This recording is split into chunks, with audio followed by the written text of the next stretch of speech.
ગુજરાતમાં Sitex Surat international textile expo 2025નું આયોજન કરવામાં આવ્યું. સુરત SGCCI દ્વારા આગામી 10 થી 12 જાન્યુઆરી સુધી આયોજન કરવામાં આવ્યું છે.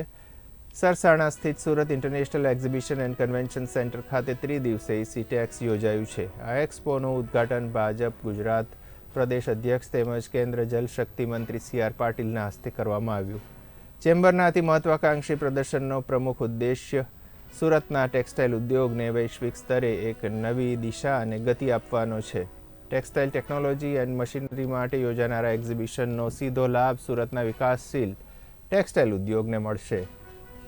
સુરત ચેમ્બર ઓફ કોમર્સ દ્વારા એમના અધ્યક્ષ શ્રી વિજયભાઈ મેવાવાળા અને એમની ટીમ દ્વારા જે ચેમ્બરની પરંપરા રહી છે એ મુજબ 11મા સીટેક્સનું આજે એમણે લોકાર્પણ કર્યું છે.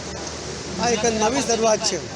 નવી ટેકનોલોજી સાથે આ શહેરના અને દક્ષિણ ગુજરાતના ટેક્સટાઇલ સાથે જોડાયેલા વેપારીઓ કંઈક નવું કરે, કંઈક નવી પ્રોડક્ટ કરે, લોકોને સસ્તી મળે એના માટે, લોકોને ટકાઉ મળે એના માટે અને ક્વોલિટી સાથે આ પ્રોડક્શન બને, એમાં ક્વોલિટી સાથે એની કોસ્ટ પણ કંટ્રોલ થાય, વધુમાં વધુ રોજગારી મળે અને વિદેશમાં પણ એને નિકાસ કરી શકાય એવા ક્વોલિટીનો કામ થાય. એના માટે એમણે નવી ટેકનોલોજી સાથે આજે આ એક્સપો એમણે શરૂ કર્યો છે.